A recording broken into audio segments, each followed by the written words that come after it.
J'étais un peu rond jusqu'à mes 15 ans et j'ai énormément souffert. Et on m'appelait la grosse à l'école. Pas le gros, hein, la grosse. On m'a offert un soutien-gorge parce que j'avais des seins à l'école. Enfin non, c'était vénère. Waouh. Ouais. Est-ce que tu as déjà fait un service bourré? Ah oui, plein. Ah. Un paquet.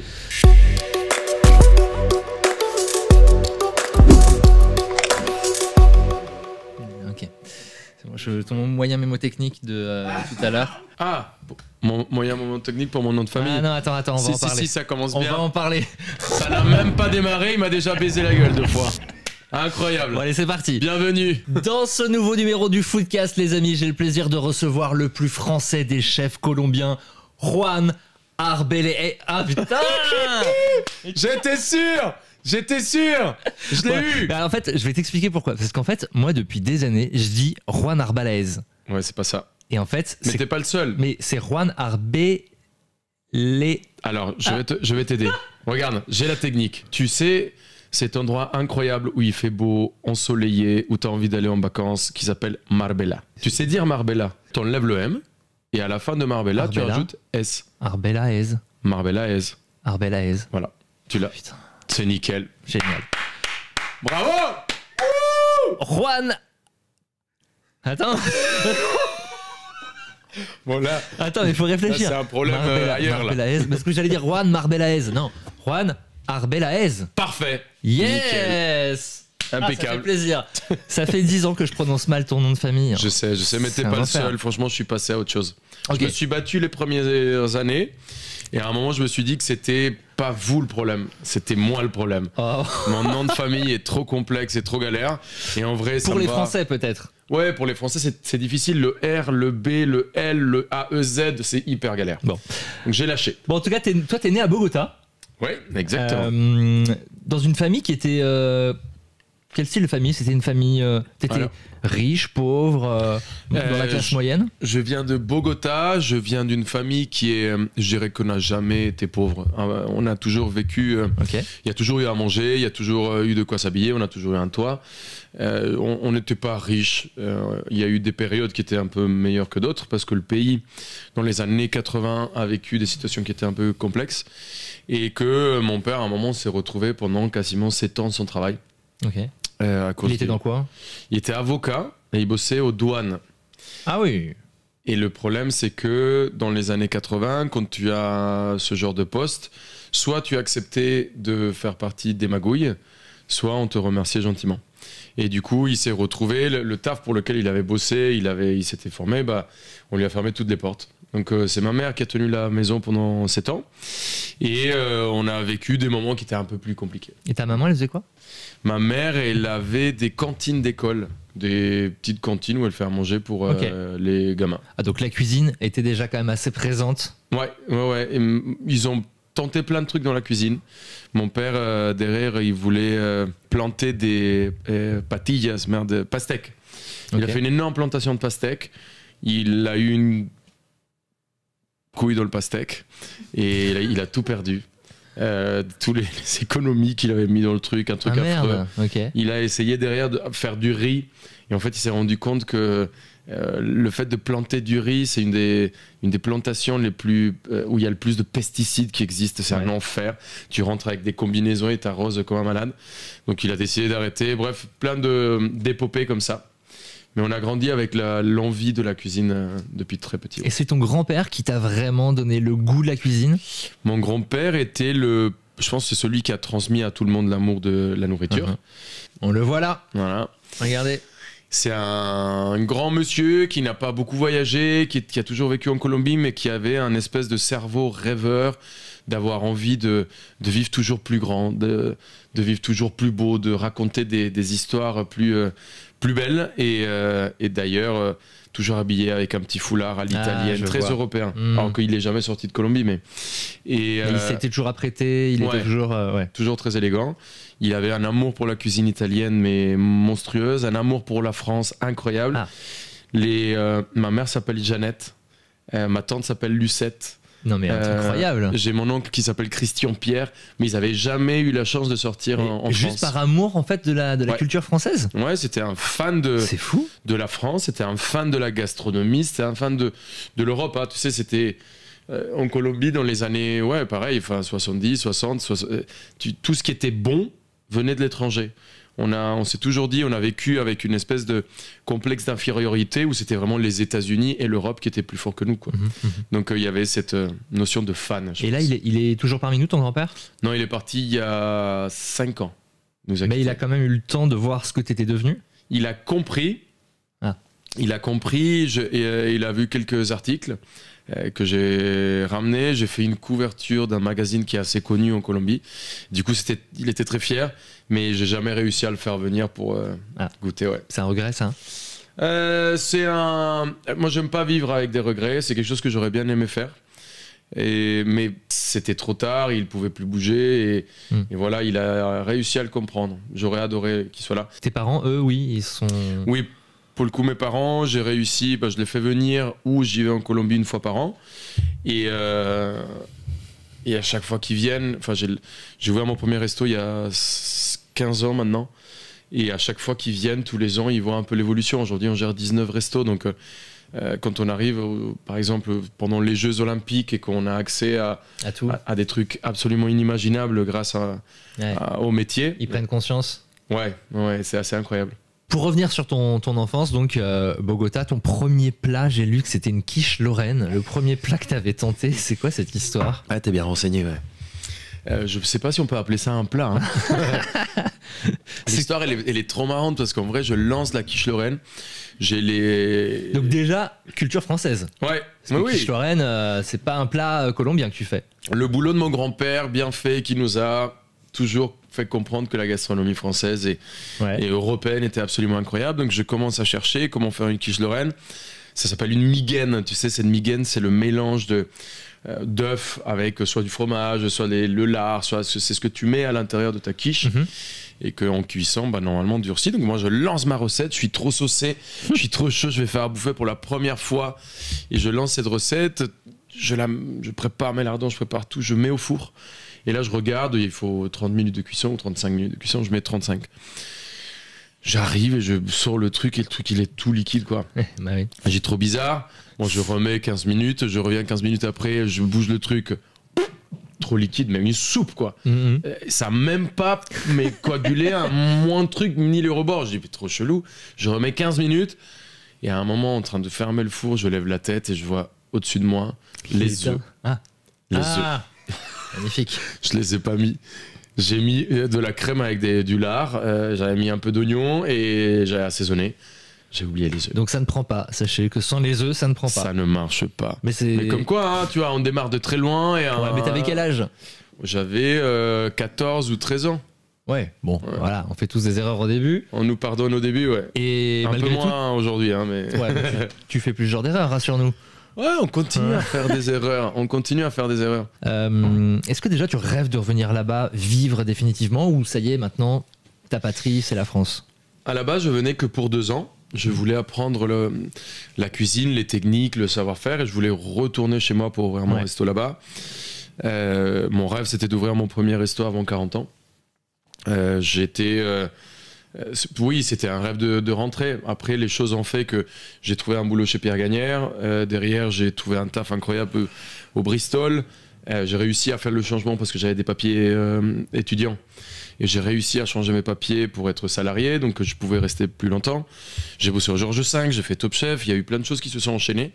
L'ouverture de mon premier resto. Et à tous les 6 mois, tu vois, j'avais un espèce de waouh, cette expérience, je peux pas la louper. Donc, je vais reporter de 6 mois ou d'1 an l'échéance de rentrer chez moi. Là, ça fait 19 ans que je suis parti. On a 450 employés, donc rentrer, disant qu'aujourd'hui, c'est pas dans les papiers. J'adore la France, je trouve que c'est un pays incroyable. Je lui dois énormément aussi, parce que c'est le pays qui m'a appris à cuisiner. C'est le pays qui m'a permis d'avoir un métier, une passion, de me payer un toit, de me nourrir, de rencontrer la femme aujourd'hui avec laquelle j'y suis. Donc en vrai, c'est pas du tout d'actualité. J'adore rentrer chez moi en touriste parce que je trouve que quand tu vis un pays en tourisme, tu as une ouverture d'esprit qui est différente. Et maintenant, je découvre mon pays avec le regard de quelqu'un qui le connaît moins. Et je suis fasciné par la beauté de ce pays. Donc je pense que je vais continuer à y aller. Mais pour l'instant, je suis là. Dans un instant, on va parler de ton arrivée à Paris. Parce que j'imagine que ça doit être quand même un truc assez fou de débarquer de Colombie, jeune étudiant à Paris. Juste avant, j'aimerais qu'on revienne sur un truc que j'ai lu. On peut reparler de cette histoire d'amour à 15 ans avec une femme mariée et beaucoup plus âgée? J'ai raconté ça, moi? Ah ouais. Qu'est-ce que c'est que cette histoire? Waouh, ça c'est des erreurs de parcours. Je sais pas pourquoi des fois, certaines interviews, je me laisse aller. Et... C'est tabou? Non. En vrai, non, pas du tout. On l'embrasse, en tout cas. Ouais, je sais pas ce qu'elle devient. Hein. Je l'ai vue une seule fois de ma vie, en plus. Eh ben, écoute, si tu regardes cette vidéo, n'hésite pas à commenter. Ou peut-être... Peut-être qu'elle se reconnaîtra. Ouais. Ouais, j'étais gamin, très jeune. Elle avait quel âge? 30-35. Et c'était il y a 23 ans. Non, bah ça va, ça fait quoi? Ça fait du 60 ans à peu près, ça? Ouais. Oui, ça va. Ouais, donc elle est toujours parmi nous, certainement. Elle... non, mais voilà, on sait jamais.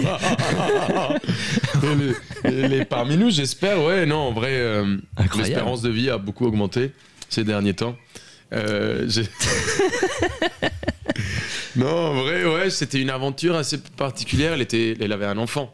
Vacances d'été à la plage. Il y avait un village dans lequel on avait l'habitude d'y aller. C'était génial. Moi, je vivais 1 mois et demi en short. Et je me souviens qu'il y avait cette dame qui était avec son enfant et sa famille. Oui. Et je sais pas, je suis dans la plage en train de jouer. Et je joue avec son enfant et on discute et on tchatche. Tu joues avec son gamin? Ouais, son gamin, il rentre et je reste discuter avec elle. Oh là là. Et nous, on avait l'habitude d'aller boire des bières dans un petit bar face à la plage qui était assez cool. Et je lui dis, si tu veux, viens boire des bières. Et elle est venue boire des bières. Et Trop de bière? On a bu trop de bière. Et oui, on a eu une aventure avec cette... Steve Mom. Et tu te souviens son prénom? Steve Mom, c'est Steve? Ouais, bien sûr. C'est Steve, non? Ouais. Tyler, comment il s'appelle son nom de famille? La maman de Stifler. Stifler. C'est la maman de Stifler, quoi. Ah, t'as vraiment vécu ça, quoi. Ouais. Et il ressemblait un peu à... Blonde, sein refait... Ah ouais. Ok. Ouais. Putain, incroyable. C'était vraiment Stifler's J'aimerais tellement qu'on la retrouve. Vraiment, si on peut... moi je suis bien, hein, laissons les choses comme ça. Hein. Tu m'étonnes, il va être papa, je le rappelle. Bon allez, on revient à ton aventure. Donc tu débarques à 18 ans en France. Comment on vit son arrivée en France, d'un pays qui est quand même à l'autre bout de la planète, surtout que tu es arrivé un peu sans rien? Sans rien, c'est pas... Enfin, c'est un peu exagéré. J'avais quelques pulls, quelques chaussettes. Ouais. Non, j'avais chopé un appart, tu vois, j'avais un toit déjà. Je payais 500... On avait un appart, on était 4 dedans. Et il y avait 4 chambres et un salon, et moi je dormais dans le salon. Okay. Et ouais, ils avaient... Attends, excuse-moi, vous étiez 4, il y avait 4 chambres, et toi tu dormais dans le salon? Ouais. Pourquoi t'avais pas une chambre, toi? Bah parce que c'était trop cher. Et en vrai, j'avais où dormir, donc j'avais quand même quelque chose, tu vois. C'est pas la pauvreté, c'est pas la misère. Oui. Okay. J'avais de quoi manger et j'avais dégoté un boulot incroyable dans une école de cuisine qui s'appelle le Cordon Bleu, dans le 15e arrondissement. C'était quoi, t'étais étudiant dans cette école? Tu bossais dans cette école? Je bossais pour payer mes études. Okay. En gros, j'ai réussi à trouver une espèce de bourse dans laquelle je faisais le déjeuner pour les chefs et les mises en place pour les cours. Et en échange, je pouvais valider des diplômes. Et au moment où je devais faire les diplômes pour les valider, j'avais déjà cuisiné, j'avais déjà passé quasiment toutes les étapes. Et d'ailleurs, je fais un des examens finaux, il y a un des étudiants qui ne se présente pas, et je me présente à sa place. Et j'ai la meilleure note du truc. Donc je me dis, bon, je vais essayer de trouver un boulot. Et un des jurys du testing final, du concours final, il me pose la question de qu'est-ce que je vais faire et je lui dis que mon rêve c'est de rentrer chez Pierre Gagnère. Et il sort son téléphone et il appelle Pierre Gagnère et lundi je commence chez lui. Ah, mais c'est fou, Ouais. ça se joue quand même à des coups de bol. Chaton. Ouais. Un coup de chat. Trop de chance. Et en plus, tu vas bosser avec un mec qui est quasiment ton idole. C'était mon rêve. Mon rêve, enfin, en Colombie, tu vois, on n'avait pas tous les livres de Gagnère, mais je faisais chier les libraires gastronomiques pour me trouver le livre de Gagnère à l'époque, quoi. J'allais sur le site internet, je me souviens qu'il y avait une vidéo incroyable qui montrait une journée chez Pierre Gagnère. Quand ça démarrait, la cuisine, les casseroles, tu voyais tout ce qui se passait, et c'était une horloge suisse, tu vois, tout était méticuleux, je trouvais ça incroyable. Et quand on me dit t'as un essai lundi là-bas, je suis comme un ouf. Et tu débarques comment le premier jour? La bite et le couteau. Je savais cuisiner, tu vois, dans une école de cuisine et faire des mises en place, mais j'avais jamais bossé dans un resto. Mais tu le vois directement le premier jour ou pas? Non, okay. C'est Thierry Méchinou qui m'accueille, qui est son chef de cuisine rue Balzac. Et là, je débarque, fleur au fusil. J'avais pas les papiers, j'étais encore étudiant. Et j'ai réussi à convaincre le Cordon Bleu de me faire un contrat de stage. Une convention de stage. Ouais. Du coup, j'ai 4 mois. Je fais le test lundi, j'ai la convention de stage, ça se passe très bien. Je fais une semaine et ça se passe nickel. C'était une équipe assez petite, on était 11 en cuisine pour faire 50 couverts en 3 étoiles. Enfin, c'est vraiment tout petit. Et ce qui est génial, c'est que ça te permet de toucher un peu à tout quand t'es dans une équipe réduite. Moi, j'ai commencé aux amuse-bouches, je suis passé au garde-manger et je donnais à la fin des coups de main à la viande, au poisson, un peu partout, quoi. Et j'ai réussi à renouveler ma convention de stage 3 fois. Je fais 10 mois, presque un an chez lui. Mon moyen de transport, finalement, j'ai réussi à m'acheter un vélo que je dégote à 50 balles. Une seconde main, le vélo hollandais à l'ancienne, quoi. Ouais. Et que je garde chez lui pendant les fêtes. Je sors un jour hyper tard et mon vélo, il est plié. Mais vraiment, là, des gens, ils l'ont pris à coup de pied, plié en deux, je le prends à l'épaule, je rentre chez moi, je me dis, il faut que je réussisse à le réparer parce que t'as pas trop de moyens. Ouais. Je me dis, il faut que je règle le truc. Je prends le métro le lendemain, je suis à la bourre parce que c'est la première fois que je prends le métro pour aller au Balzac. Et je prends un énorme tir. Ça veut dire quoi un énorme tir pour je me fais engueuler parce que je suis à la bourre. Okay. J'arrive à 6h30 au lieu de 6h. Et ça rigole pas en cuisine en plus. Non. Voilà. On n'a pas trop. Enfin, on est 11, tu vois, quand tu arrives une demi-heure en retard, tu mets toute l'équipe en retard. Donc, en vrai, t'as pas le choix. Quoi. Ouais. Et je me fais remonter les bretelles, je rentre chez moi. Le soir, ma mère m'appelle et au téléphone, je lui dis putain, c'est quand même quelque chose, quoi. C'est violent, c'est dur, c'est passionnant. J'apprends tous les jours, mais c'est un métier dans lequel t'as pas le droit à l'erreur. La gastronomie, la haute gastronomie, les 3 étoiles, t'as pas le droit à l'erreur. Tout est millimétré, quoi. Et je me mets à pleurer, je lui raconte l'histoire. On raccroche. Et le lendemain, j'arrive au boulot. Il est 11h30, Gagnère, il débarque. Veste ouverte avec son tour de cou. C'est qui, Juan, le Colombien? C'est moi. Il me dit, je veux te voir à 15h dans le bureau. Et je fais, putain, ça y est, je suis viré, je suis arrivé en retard. Donc je finis le service, je débarque au bureau à 15h. Et il est avec ses lunettes ici, il se retourne et dit, c'est qui Jeannette? Et je dis, mais comment il connaît le prénom de ma mère? Et donc je dis, c'est ma mère, chef. Ma mère a été sur www.pierregagnère.com, mail contact@pierregagnère. Elle écrit un mail dans son français à moitié découpé à la machette. Trop mignon. En mode bonjour chef Pierre, moi maman petit Colombien Juanito, lui amour de ma vie, lui fatigué trop boulot, désolé lui retard, vélo cassé, s'il te plaît pardonne. Je t'aime, Jeannette. Je t'aime. Exceptionnel. Mais c'est trop mignon. Ouais. Elle envoie ce mail et du coup, Gagnère me pose la question. Je dis, je suis arrivé à la bourse, je lui raconte l'histoire.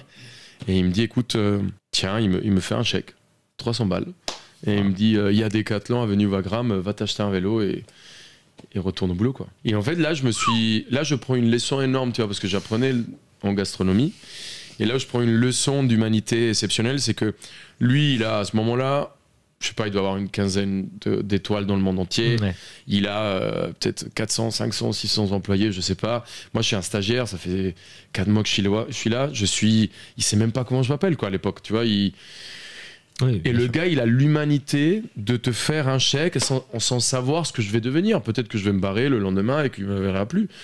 Et c'est là où je me suis dit, putain, c'est exceptionnel. Si un jour je réussis, j'ai pas envie d'oublier d'où je viens et d'aider les gens autour de moi. J'ai lu dans une interview que tu avais longtemps cru que la cuisine de haut niveau, c'était que la discipline, la dureté, les gueulantes, et que finalement, toi, c'est pas ce que tu reproduis aujourd'hui avec tes équipes.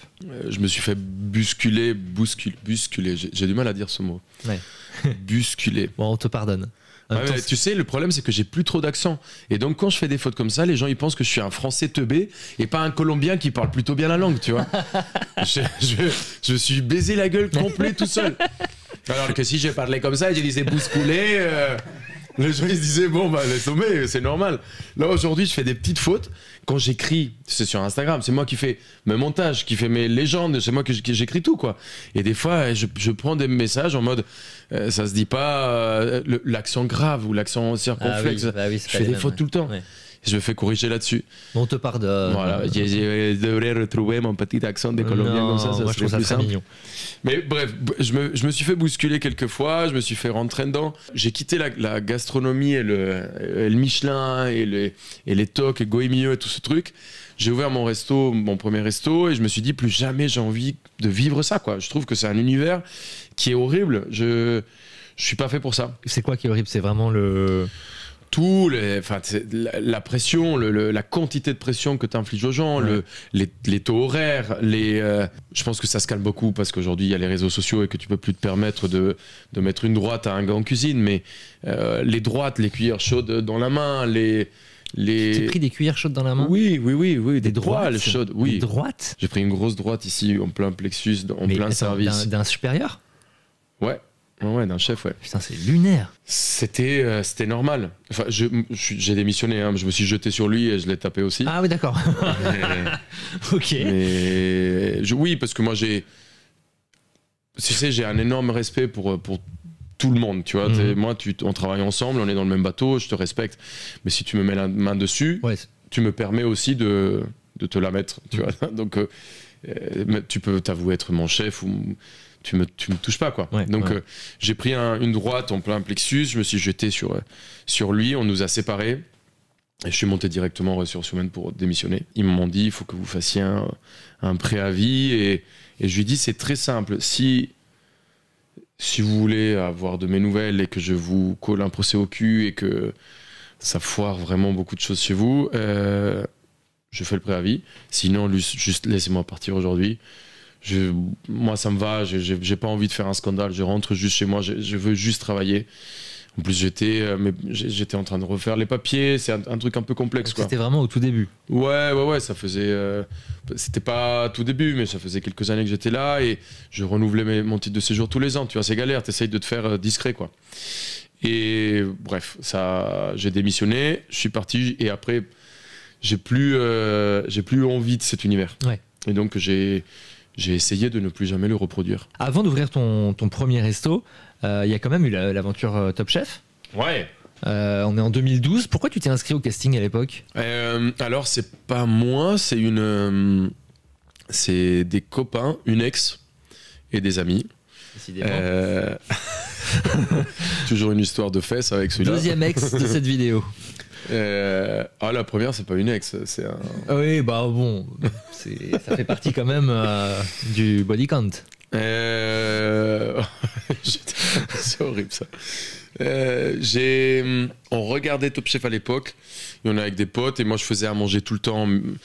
Je suis un gars je suis passionné de mon métier et je suis pas le type de cuisinier qui ne cuisine pas chez lui. J'adore le fait de rentrer chez moi et cuisiner chez moi. J'ai la chance d'avoir plusieurs restos, donc j'ai pas de routine, tu vois. Donc des fois je vais le midi, je suis en train de faire un testing de cartes et le soir je vais être au service. Mais si je rentre chez moi à 22h30 et que j'ai des potes, je vais cuisiner, j'adore ça. Je suis en train de faire à bouffer un dimanche, on se fait un brunch, on regarde en replay Top Chef, ou je sais plus pourquoi, je sais pas comment arrive le truc de cap ou pas cap, tu fais Top Chef, quoi. Et je dis, en vrai, enfin, moi, 22 ans, je me croyais plus fort que tout, je dis, mais moi, je suis cap de tout, quoi. Ils écrivent une lettre de motivation, ils vont sur le site, ils m'inscrivent, ils envoient tout. Et moi, je me suis dit, mais jamais ça va marcher. Et une semaine plus tard, le téléphone, il sonne, et on m'appelle pour passer les tests. Donc j'y vais, je me dis j'ai rien à perdre. Je suis en train de rentrer au Bristol à ce moment-là et je dis je suis pris par Top Chef, il va me falloir ce temps-là pour le faire. Ils me disent aucun problème, on se débrouille. Et je rentre dans cette aventure absolument incroyable en me disant que je vais tout le défoncer, que je suis le meilleur cuisinier du monde et que je vais éclater et démolir tous ceux que je vais croiser. Et il y a une sombre histoire de siphon qui explose. Je me fais défoncer la gueule. 4 émissions.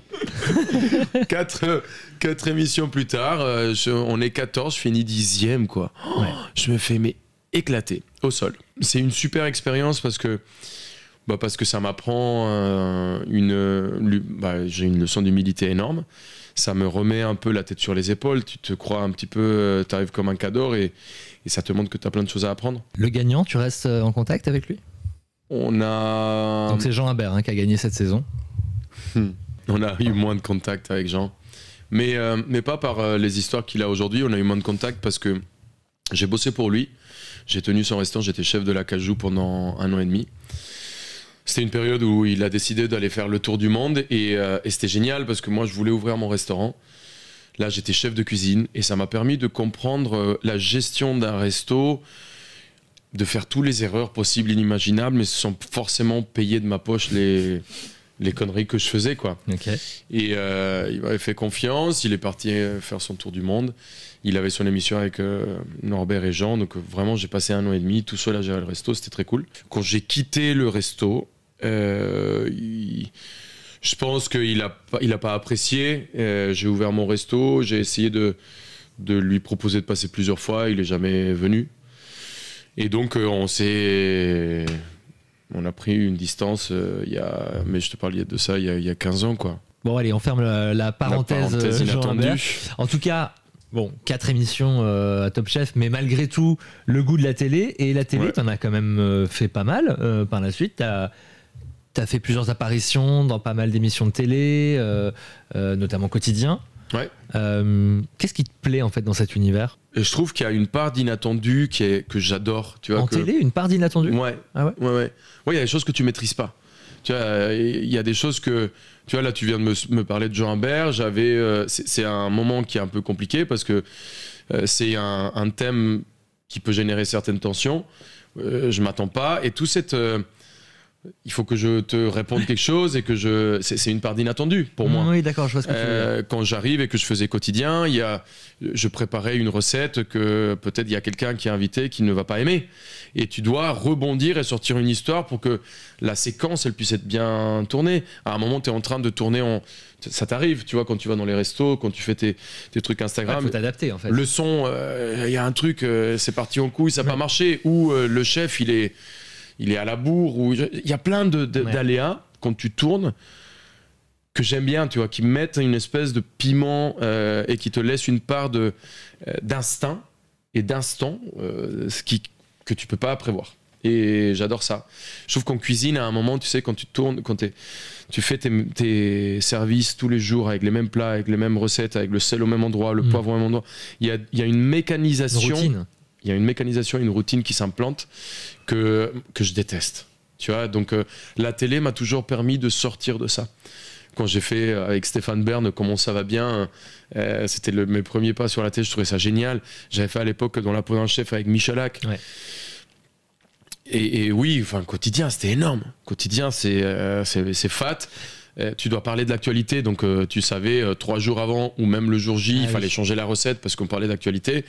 Il y avait Macron qui disait on va pas faire des moussaka à la lasagne, à la feta avec du parmesan. Et donc du coup, il a sorti un truc comme ça. Et ben on va faire des moussaka à la lasagne, au parmesan, à la feta, quoi. Donc c'était toujours, tu vois, ce truc d'être dans le qui-vive. J'ai toujours kiffé. Ces expériences télé, est-ce que déjà ça t'a changé? Et est-ce que ça a joué un rôle dans ta réussite? Ça m'a changé, oui. Je pense qu'aujourd'hui, j'ai j'ai beaucoup moins d'appréhension sur les moments de discussion, quand je prends la parole, que ça soit avec une caméra ou pas. Ça m'a permis de... Prendre de l'assurance. Ouais, je pense que tu prends de l'assurance et en plus, tu as une façon peut-être plus cadrée, plus structurée de dire les choses. Avant, tu parlais et des fois, tu titubais et tu fais 1000 fois, quoi. Aujourd'hui, ça m'arrive encore. Mais la façon de créer, de rédiger, peut-être de dire les choses est un peu plus structurée. Ouais, je comprends. Et après, dans ma vie professionnelle, c'est énorme. Ouais. C'est La énorme. médiatisation. C'est énorme pour plusieurs choses. La première, c'est que déjà, ça remplit tes restos. Ouais. La deuxième, c'est qu'il y a des marques qui viennent te voir, qui veulent travailler avec toi. Donc ça rapporte aussi un peu de beurre dans les épinards. C'est des moyens économiques supplémentaires. C'est dans les moments de difficulté, un Covid, une guerre, une grève, ça te permet de générer des flux ou de créer des moyens de vente différents. Pendant le Covid, je prends l'exemple du Covid, ça nous a permis de faire du takeaway. Et la seule moyen de communication, les journalistes et les Instagrammeurs et les food blogueurs n'étaient pas disponibles. Donc, la seule moyen de parler de ça, c'était les réseaux sociaux, c'était les médias. Donc, ça m'a... Ouais, c'est une façon de rebondir hyper vite. Et c'est un service après-vente incroyable. Parce que quand tu as... Aujourd'hui, j'ai plusieurs restos. Je ne peux pas être dans tous les restos. Mais... tout le monde me met un message sur Instagram comme ça va pas, ou quand ça va, ou quand le serveur a fait la gueule, ou quand... Je me suis rendu compte qu'on me volait dans un resto grâce aux réseaux sociaux, parce qu'il y a quelqu'un qui m'a dit votre serveur fait payer tous les tables en cash ce soir. C'est quoi cette histoire? Et là je dis mais comment ça il fait payer tous les gens en cash? Nous on déteste le cash parce que ça nous permet pas de contrôler. Et en fait le gars à partir de 23h, 23h30 il disait à toutes les tables que le TPE marchait pas, ils l'encaissaient en espèces. Et c'était des trucs qu'il enlevait qui tapaient même pas. Tu vois, si tu voulais un troisième verre à la fin de ton repas, et il dit mon TPE marche pas, il faut juste que je vous encaisse. Et il nous a tapé dans la caisse comme ça. Donc moi, les réseaux sociaux m'ont permis de me rendre compte de ça. Est-ce que tu retournes un peu de temps en temps faire des services dans tes restos? Oui, ce soir je suis à Arbella. Okay. Ce soir je suis à Babi, demain je suis à Arbella. Okay. Vendredi je suis à Basurto. Voilà. Est-ce que ça t'arrive de revenir dans ton premier resto? Plancha, putain, ça fait longtemps que j'ai pas été. Désolé. Plancha, j'ai Sergio en cuisine qui est un mec incroyable et qui pilote vraiment de main de maître, et j'avais une directrice qui était vraiment superbe. Et ça fait quand je dis longtemps, ça fait un mois, tu vois, que je suis pas passé. Ok. Ouais, c'est beaucoup pour moi, mais ça fait un mois. Il faut que je repasse. Boulogne, c'est un peu loin, et je suis.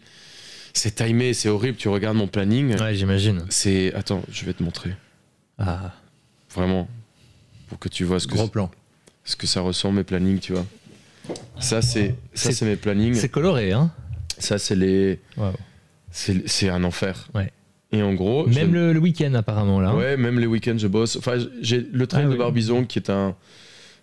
Il y a aussi l'anniversaire de ma meuf, mais sinon le reste c'est. C'est bientôt. Ouais, mais j'ai des events tout le temps, quoi. J'ai des trucs. Le scooter, tu vois, quand tu fais 45 minutes aller, 45 minutes de retour en une journée. Aujourd'hui, moi, ça t'épuise. C'est dur, mais c'est hyper dur à caler aussi. Ah oui. Ouais. Dans les journées. Donc Plancha, des fois, je me dis putain, heureusement que ça tourne bien et que Sergio ait de confiance et que. J'ai pas trop d'histoire, mais il faudrait que je revienne. Écoute, on va quand même vérifier ensemble si tu maîtrises un peu la carte de ton premier resto, ton bébé. Puisque à la carte de ce resto, il y a un trio de fromages. Ouais. On va voir si tu connais les fromages de ce trio de fromages. C'est le moment de tester les connaissances de Juan. On met l'invité dans la merde. Eh oh, c'est pas très gentil de me biper là. Bon, Juan, je te propose de mettre ce masque. Yes. Et je vais déclocher le trio de fromage. Putain, tu sais que j'étais au téléphone avec Sergio du coup en venant ici. Ouais, donc le chef exé de Plancha. Et le mec il me dit ah oui mais tu as un podcast à Boulogne, non?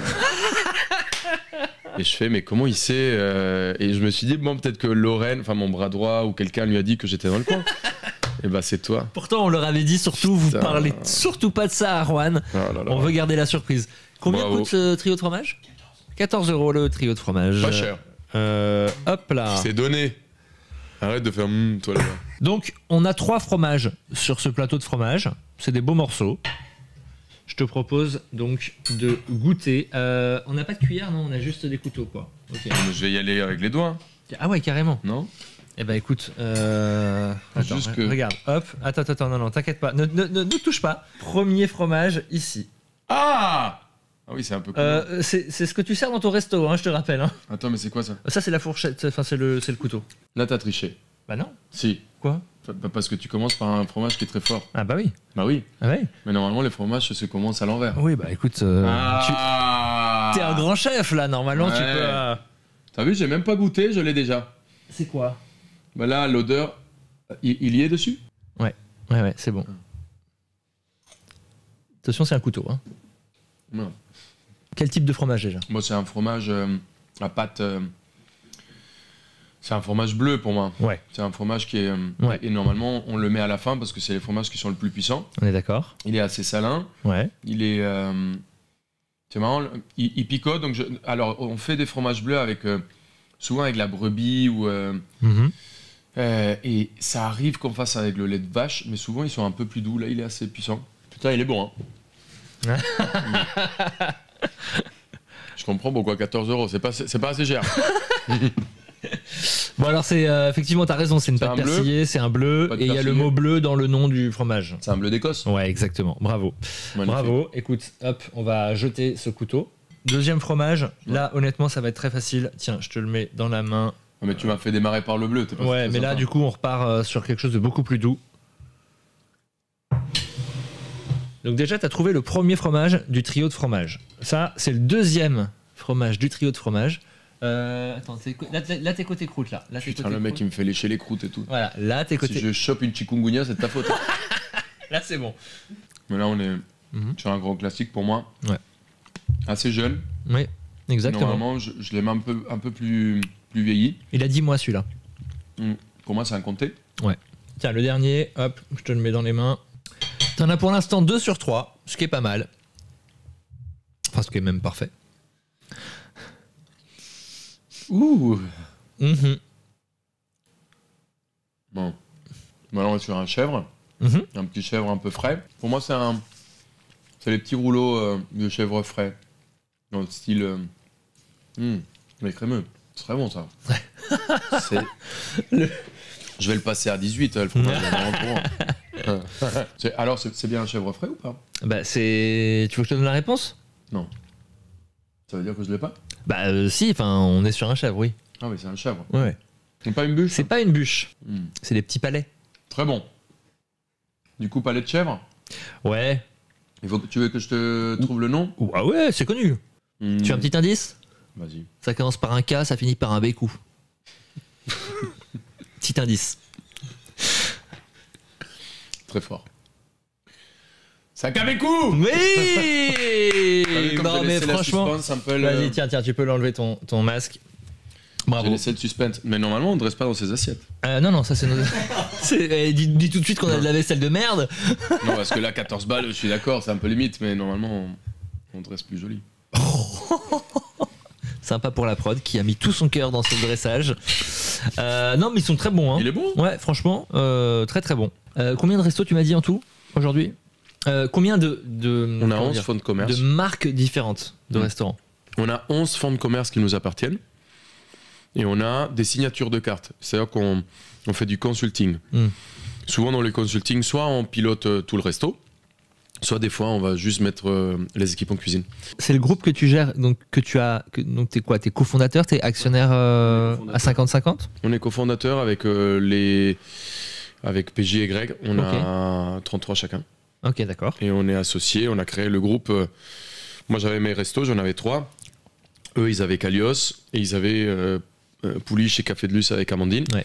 Et on a décidé de fusionner tout pour mettre tous les gens qui bossaient dans le bureau au service de tous les restos. Dans ce rôle de chef d'entreprise, il y a des choses que t'aimes pas. Quand tu gères autant de restos et que tu gères autant de gens, tu finis, souvent j'ai un truc qui est assez imagé et qui fonctionne assez bien, c'est que t'es plus cuisinier, tu deviens un pompier, quoi. T'es en train d'éteindre des feux partout. je donne l'exemple de Plancha, là, il y a eu les tempêtes, il y a la façade qui s'est décrochée parce qu'il y a eu une pluie il y a 3 jours, la Wi-Fi elle a sauté, donc ça fait 4 jours qu'on fait le service à la main sans forcément avoir connexion à tout. Il y a eu un gars qui devait venir et qui n'est pas venu. Enfin, t'es affronté à tellement de... C'est des toutes petites merdes, mais qui te rendent fou. Et c'est vrai qu'aujourd'hui, notre taf à 65-70% devient de la gestion humaine, quoi. T'es psy, t'es papa et maman, c'est pas simple tous les jours. Donc, disons que ça, c'est ce qu'il y a de plus dur. Après, j'ai pas envie de me plaindre parce que je l'ai voulu, tu vois. Et j'adore le fait d'aujourd'hui, justement, pour avoir une routine, avoir un seul resto dans lequel j'y vais tous les matins, j'allume, j'éteins. J'aime bien le fait que ça soit une nouvelle aventure chaque jour. Mais c'est un univers qui est... Waouh! C'est une montagne russe d'émotions. Faut avoir les... Faut être bien accroché. Évidemment, avec la notoriété, il y a aussi beaucoup plus de critiques qui te sont envoyées au visage. Est-ce qu'il y en a qui te touchent aujourd'hui ou comment tu gères un peu ce côté-là? La majorité des critiques qui sont écrites de façon sensée et qui ont une explication derrière et qui sont là pour être plus bienveillantes, je les adore, je les prends et je les accepte et j'essaye de nous améliorer. Après, il y a des critiques des fois. Bon, tu les lis et tu te dis je pense que Gisèle a trop bu et que elle était pas bien avec Francis et puis ils se sont engueulés dessus et on est aussi une façon, je trouve, peut-être de se défouler pour certains gens. Tu vois, tu vis un peu avec les gens, d'une certaine façon. Les gens, ils te voient sur les réseaux tout le temps. Ils adorent tes recettes, ils le refont. Ils achètent tes livres et un jour, ils se disent j'ai trop envie de faire ce resto. Et du coup, Francis amène Gisèle à ce resto avec l'envie de lui faire vivre un moment qui est incroyable. Et nous aussi, on a envie que Gisèle et Francis vivent un moment incroyable. Mais on n'était pas là. Le serveur, il n'est pas venu. La façade, elle a volé avec la tempête et le Wi-Fi a sauté. Et ils ont attendu 45 minutes de leur plat. Donc leur expérience, elle est foutue. Et tu reçois peut-être oui, on était en retard, oui. Mais des fois, il y a une haine sur certains messages qui est peut-être un peu découplée par rapport à beaucoup de choses que les gens peuvent avoir dans leur vie. Donc en vrai, je les lis. Je prends ce qui est bon à prendre, mais je me tords pas les boyaux. Tu dois te faire draguer aussi pas mal, non? Ça, pas autant que ça. Ah ouais? Et je pense que quand tu dégages quelque chose de... Tu vois, quand j'étais célibataire, il y avait beaucoup de messages et de dragues, mais je trouve que comme tu agis et la façon comme tu es, ce que tu dégages, influence énormément aussi comme les gens sont avec toi. Et je sais pas, moi je suis avec quelqu'un depuis 3 ans et ça se passe trop bien. Et je pense que ce que je dégage fait que pas tant que ça. Tu vois, on te fait des commentaires, il y a peut-être Gisèle, je prends Gisèle parce que voilà, je connais pas de Gisèle. Il y a peut-être Gisèle qui va te mettre un petit message plutôt mignon, mais c'est pas...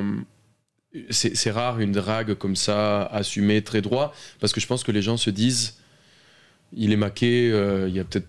Ouais, ils se mettent un... Ouais, je comprends, ils se bloquent. Et toi, tu vas faire draguer vénère aussi. Oh non, moi ça va, non, pas trop. Pas assez. Vous avez compris? À vos DM, direct. Hein. Il adore les photos des pieds aussi. Ah. Non, c'est vrai qu'il y a 2-3 personnes un peu... Mais tu dois en avoir aussi dans tes DM. Un peu, comment dire, un peu perché. Un peu perché, ouais, qui font des fixettes sur des trucs très particuliers. Ouais, donc ça, oui. Oui, il y a tout le temps des perchés, ouais. On parlait de notoriété tout à l'heure. T'as été aussi très médiatisé à travers ton couple d'il y a quelques années. Ouais.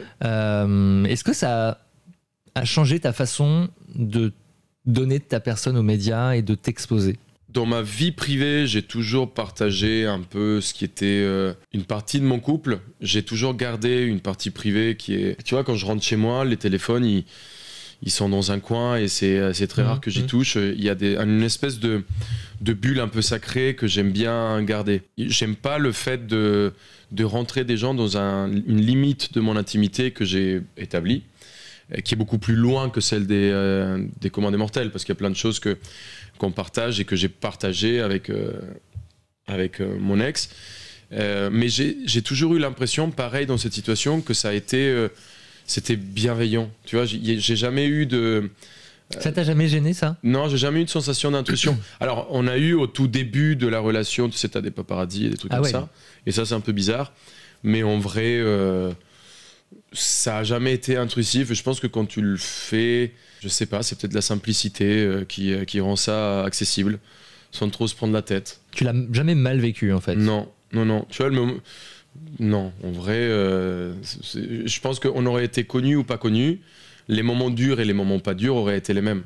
C'est pas le fait qu'il y ait une visibilité ou qu'il y ait une médiatisation qui ont rendu qui rend ma relation facile ou pas facile. Donc en vrai, non, pas tant que ça. J'ai quasiment toujours décidé de partager ma relation. Donc en vrai, non, pas tant que ça. Alors là, il va se passer quelque chose de révolution dans ta vie, après les fromages. Plus révolutionnaire que les fromages. C'est l'arrivée d'un enfant. Ouais. Tu vas être papa. C'est pour quand? C'est pour février.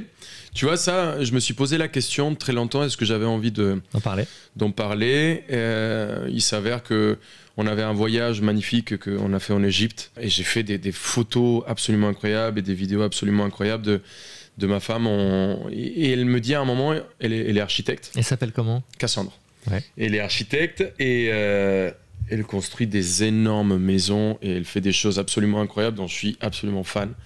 Je comprends pas comment c'est possible encore. Et on avait prévu ce voyage en Égypte parce qu'il y avait toutes ces notions architecturales, art qui étaient inclus.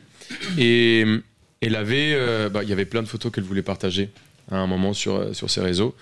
Et on s'est posé la question. Donc on a décidé d'annoncer le fait qu'on allait avoir un enfant pour qu'elle puisse partager ses photos de ce voyage.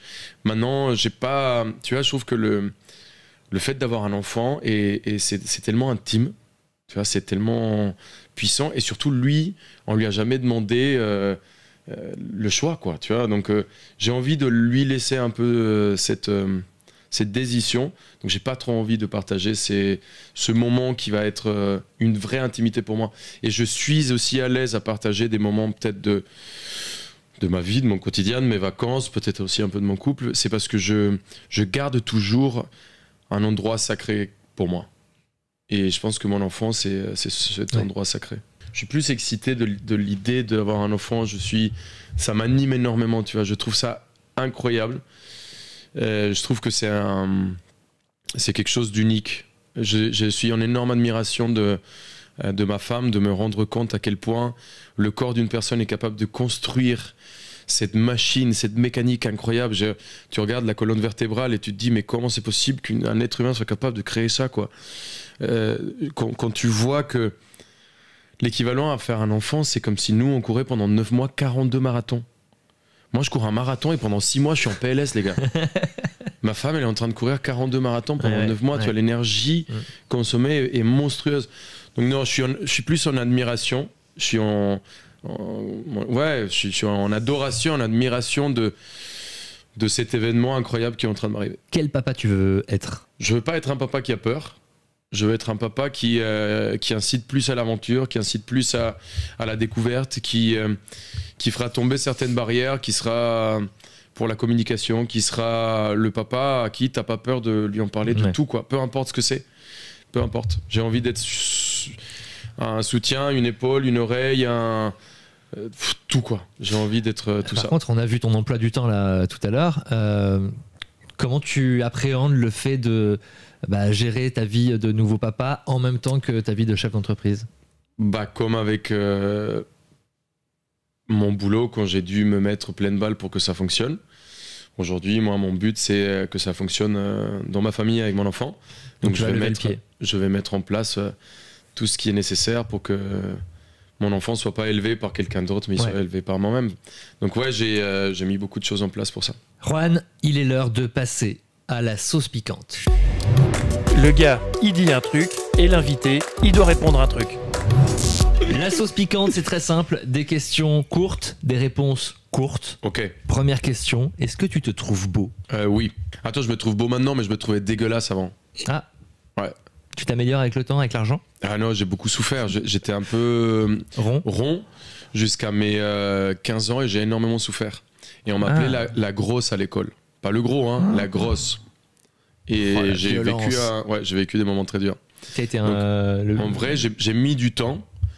J'ai fait beaucoup de sport. T'étais harcelé à l'école? Ouais. On m'a offert un soutien-gorge parce que j'avais des seins à l'école. Enfin non, c'était vénère. Waouh. Ouais. Et j'ai réussi à sortir de ça grâce au sport et à 2-3 ex. C'est-à-dire? Non mais quand tu comprends que tu plais, à un moment tu dis ok, ça passe quoi. Enfin la machine elle fonctionne. D'accord, ouais. Mais pour l'ego, au début quand tu prends si cher, moi j'avais peur de parler devant 2 personnes quoi. J'avais la panique. Ah, tu reviens de loin en fait. Ah ouais, j'ai fait un grand chemin ouais. Et tu me vois aujourd'hui comme ça. Mais à mes 16 ans, j'étais incapable d'aller parler à une fille. Ou enfin, si on était 4 et je voulais donner mon avis, je devenais rouge tomate, quoi. Ouais, je comprends. Donc il y a eu un vrai chemin de fait.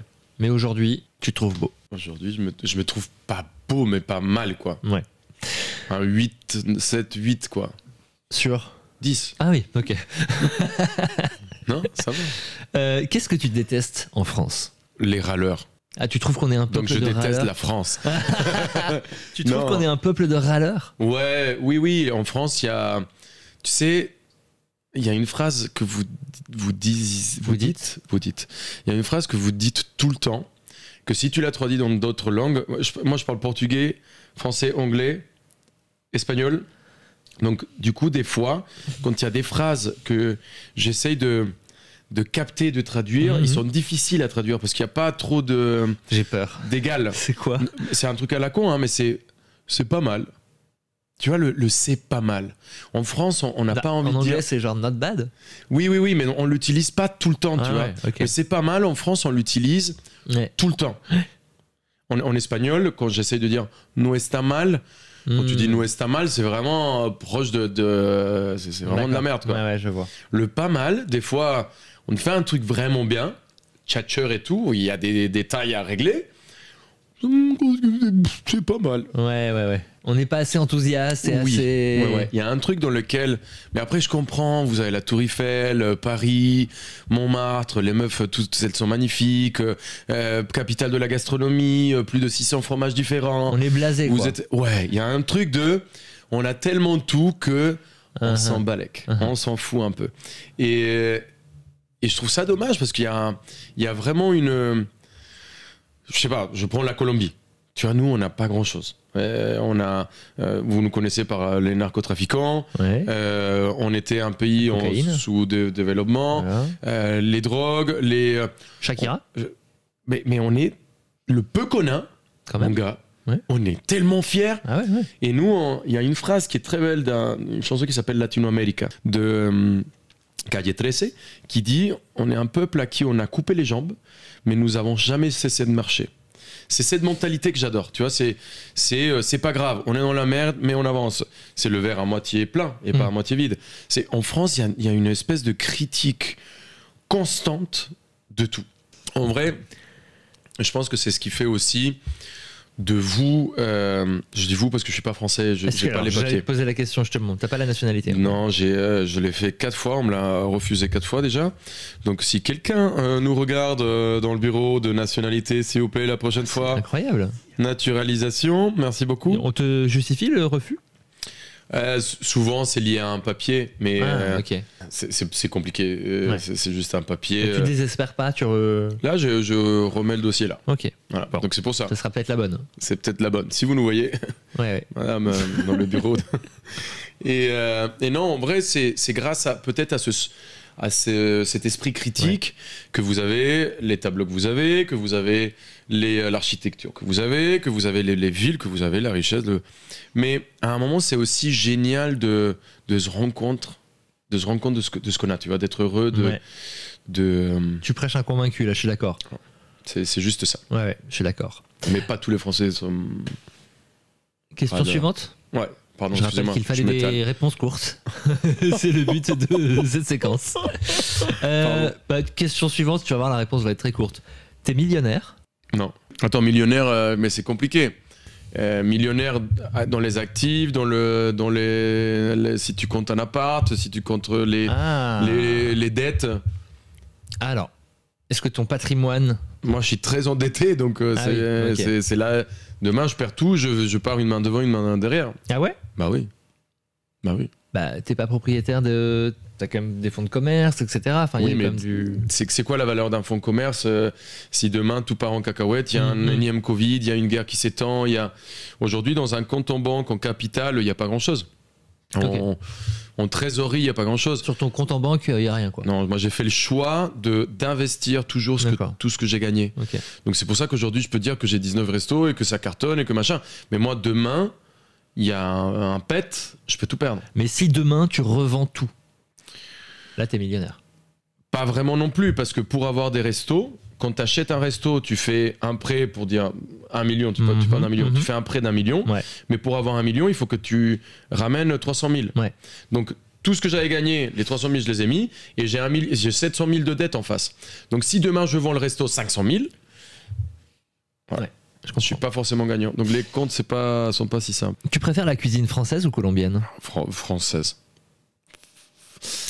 La technique de cuisine française... Oh putain, t'es fait chier. Ah, c'est dur, hein. Je te rappelle que tu es en attente de papier français, donc c'est le moment de tout donner. Française. C'est qui le plus grand chef français aujourd'hui? Dans mon cœur, ça sera toujours Pierre Gagnère. Ouais, je me mais j'ai une énorme admiration pour Yannick Aleno. Est-ce que tu as déjà pris de la drogue? J'ai fumé un pétard en Amsterdam quand j'avais 22 ans, je crois. Ouais. Et j'ai détesté ça parce que j'étais tout mou et qu'il y avait un verre d'eau qui était là et j'avais soif et j'arrivais pas à le choper là. Et j'étais comme ça et j'avais soif et j'arrivais pas à bouger. Et ça a duré, je sais pas, c'était éternel. Ouais. J'ai l'impression que ça a duré des jours. Donc je suis pas très fan de ça. J'ai testé les champignons hallucinogènes. Ça, j'ai trouvé ça très cool. C'est un peu long, faites gaffe. Hein. Ne reproduisez pas ça à la maison. Non, évidemment, on déconseille fortement. D'ailleurs, c'est interdit. C'est Ne le faites interdit pas d'ailleurs. On déconseille, c'est qu'on dit qu'il ne faut pas le faire. Allez voir la vidéo qu'il a fait où il a testé les champignons hallucinogènes. et en vrai, la drogue a fait énormément de mal à mon pays. Souvent, quand on dit qu'on est colombien, on dit tout de suite Pablo Escobar ou dès que tu as de la farine sur le plan de travail, on te fait une vanne. La cocaïne a fait énormément de mal à mon pays. Et j'ai toujours détesté ça. Mais toujours. Donc, c'est pas un truc qui m'a attiré. Mais les champignons, c'était très drôle. Est-ce que tu as déjà fait un service bourré? Ah oui, plein. Ah. Un paquet. Ok, d'accord. Ouais, pour le coup... Pour le coup, un paquet. C'est quoi l'alcool le plus connu de Colombie? T'as plusieurs choses, parce que si je te parle d'un truc vraiment raciné, traditionnel, typique, on parlerait de biche, qui est un alcool à base de canne. Ouais. C'est un peu la cachaça de Colombie. Ouais. Mais on est des très grands producteurs de rhum. Très très bons. Il y a des rhums exceptionnels chez nous. Mais en vrai, si on doit parler... Et aguardiente, qui est de l'eau anisée, c'est de l'eau de vie anisée, et c'est absolument dégueulasse. Mais on le boit, je sais pas pourquoi, on boit ça en shot pour se mettre des énormes torgnoles. On est trop content, mais l'essence même de l'aguardiente glacée comme ça, et on le boit en Tetra Pak, des boîtes de lait. Tu sais, les cartons, les cartons de lait, tu vois ce que c'est, les cartons Tetra Pak. Ça, on le met au frigo, on part quand on était gamin, et tu ouvres un petit trou comme ça, et tu le... Quand on était gamin? Gamin, 15 ans à mes 18 ans. Et tu buvais ça avant de sortir en boîte ou d'aller en soirée. Et c'est dégueulasse. Tu nous l'as bien vendu, cet alcool, dis donc. Hein. C'est dégueulasse. Ça se boit en pack de lait. Écoute, je te propose, avant de passer à la séquence suivante, qu'on se fasse une petite dégustation. C'était sûr, putain. Je suis allé dans un magasin spécialisé en produits latins d'Amérique latine. On goûte donc l'aguardiente. C'est Ouais. comme ça que ça se prononce. Aguardiente. Amarillo. C'est pas si fort que ça en fait. Non, mais- t'es à 20, Voilà. 24, regarde. 24% d'alcool. Le problème, c'est que on boit en shot comme ça. Tu vois, En et shot. tac et boum. Ah non. Ah bah oui, Ah oui. bah oui. Oh là. Mais c'est pour ça. Bon bah allez, c'est parti. T'es sûr de toi? Ouais. Pourquoi? Tu C'est- travailles tout à l'heure? C'était mon après-midi sans alcool. Il y a pas d'alcool. Ouais. C'est sans alcool. Tu vois, nous, on fait comme ça et on le boit direct. C'est doux. non mais je m'attendais à un truc qui m'arrache l'ésophage. Non, c'est pas hyper intéressant. On est d'accord. Ouais. T'as le goût du pastis après, mais t'as pas la fraîcheur, t'as pas la buvabilité, t'es pas en train de... En plus, quand tu bois un pastis, t'as de la flotte dedans. Et puis Donc là, tu bois des shots comme ça. Ouais. ça se Je mélange vais, pas. je vais donner un truc que j'ai jamais dit à personne. Ça, quand t'as une digestion difficile, Ouais. le goût que t'as, c'est affreux quand tu vomis ça parce que t'as Ah, un peu ok. abusé. Oh putain, Ça, on sent l'expérience qui parle. c'est Oh là là là là. horrible. Ok. Donc c'est pour ça, moi, tu sais, aujourd'hui, quand je bois ça, j'ai plus le souvenir Mmh. de moi, tête dans les chiots, en train de... Ça fait longtemps que t'en avais pas bu. Ouais, je bois avec des copains colombiens parce que c'est notre tradition, on est un peu obligé, mais c'est pas... Je prends pas de plaisir à boire ça. On Mais rebouche. ça a fait plaisir. On passe à balance ton mot maintenant. Balance ton mot, le concept, vous allez voir, c'est très simple, mais un peu pupute. Balance ton mot, c'est très simple. Je te cite un nom. Tu me donnes un mot pour décrire la personne que je vais te citer. Pierre Gagnère. Maître. Yannick Aleno. Précision. Stéphane Bern. D'histoire. Bah, si t'as envie de me dire un peu plus que Ah, un mot. mais quand je respecte les règles, je me fais Ah, engueuler. mais- Quand je les respecte pas, Ah, je me mais- fais engueuler. Un ou deux, ou trois, ou quatre. Stéphane mais, Bern, non, je l'adore. C'est un grand monsieur. J'ai fait. T'as bossé avec lui, hein, ouais. Ouais, j'ai bossé avec lui. Et d'ailleurs, j'ai même été déjeuner à Paros avec lui en Grèce en vacances dans sa maison. Très cool. Enfin, c'est un mec que j'adore, que j'apprécie énormément et qui m'a beaucoup appris sur la télé. Norbert Tarrer. C'est un des mecs les plus vrais que j'ai jamais croisé. Je l'adore, hyper cool. Je le vois pas assez. Denis Mbroisi. Ah, lui, c'est le feu. C'est le feu pur. C'est la terre, c'est le ciel, c'est le sang. C'est le sang de la veine. Denis, c'est la personne presque que je connais le plus vieux en France. Enfin, c'est mon frère. Ouais. Tu sais, c'est la famille il y a la famille naturelle et la Ouais. famille que tu choisis. Et lui, c'est ma famille que j'ai choisie. On a vécu les moments les plus durs et les plus hard ensemble et les meilleurs. J'aurais pas pu rêver mieux de quelqu'un qui accompagne ma vie. Dernier nom. Juan. Juan. Non, attends. Marbella. Juan Arbelaez. Ouais, On l'a. Je me mets une pression tout seul. Qu'est-ce que comment tu te décrirais, toi? Je dirais que j'aime bien. Comment tu peux expliquer ça? J'aime bien mettre les bouchées doubles. J'aime pas faire les choses à moitié. J'adore tout ce qui touche aux humains. J'adore. Je suis très humain et j'adore ça. J'aime bien le fait de. Peu importe le projet, j'aime bien qu'il y ait des gens et rencontrer des gens. Je suis infatigable. Je suis hyper actif. Et j'adore ça. Et la meilleure des aventures, c'est celle que je connais pas. C'est celle qui me reste à vivre. Donc on n'a pas fini. Il reste quelques secondes. Alors, avant de partir, c'est la tradition. Je sais pas si ça va durer très longtemps, cette bêtise qu'on a mis en place, mais tu as le droit de me poser une question. Celle que tu veux, je suis obligé de répondre. Bah en vrai, on va se venger, non? On a tous à savoir quelle drogue Je me il se disais- met. Hein. Mais je me suis dit, il a oublié. Aïe, aïe, aïe. Bah écoute, moi... Sois honnête, hein? Ouais, alors là, franchement, honnête, déjà, je déconseille à tout le monde de prendre de la drogue. Ouais. Moi, j'ai fumé longtemps, très longtemps, Ouais. des pétards. J'ai arrêté depuis 1 an. Donc, Ah ouais, bravo. voilà, merci. Et oui, ça m'est arrivé de prendre des champis aussi dans ma Ouais. jeunesse et d'autres choses. Bon, en vrai, on va arrêter là. Voilà. On Mais- veut que ta carrière Mais continue quand même. rien qui vient de Colombie, Ok. tu vois, voilà. Mais non, ne le faites pas, c'est Mais pas ça bien, venait du et- Pérou. Non, mais aucune drogue très dure, voilà. Ouais. Des trucs J'ai pas envie d'expliquer en fait là. Non, non, Il t'inquiète, est temps de c'était bio, partir. c'est ça? Hein, C'était bio? C'était bio, exactement. Ouais. Et c'était naturel. Voilà. C'était une question un peu complexe. Complexe, ouais. Ouais. Ouais. Bravo. Mais on va se quitter sur, sur ce moment de gêne pour moi et te laisser la parole, puisque pour terminer l'émission, je vais te laisser tout seul. Tu as 30 secondes avant qu'on coupe pour dire ce que tu veux. Tu peux faire ta promo, tu peux raconter autre chose, tu peux chanter, tu peux faire une poésie, fais ce que tu veux, je te laisse tranquille. Et c'est à toi. Le micro est à toi. Merci d'avoir été mon invité. N'oubliez pas de liker la vidéo et de vous abonner si ce n'est pas encore fait. Salut. Heureusement que j'ai bu un aguardiente là. Je sens la chaleur monter et la créativité descendre. Quoi dire, non, c'était un moment assez incroyable et merci Alexis de nous faire kiffer avec toutes tes balades, les mises en avant de tous les restaurants. Je pense que c'est un métier qui est pas simple et tu le fais de façon exceptionnelle. Tu dois te prendre quelques portes plutôt que se ferment que celles qui s'ouvrent au début, et tu as montré et tu as réussi un truc un pari assez dingue, donc bravo. Pour ma part, rien, je vous aime. Continuez à nous critiquer, à nous draguer, à nous envoyer des messages, à nous encenser, à partager, à regarder, à twister, à continuer, parce que c'est ce qui nous fait aussi vivre. C'est vous. À bientôt.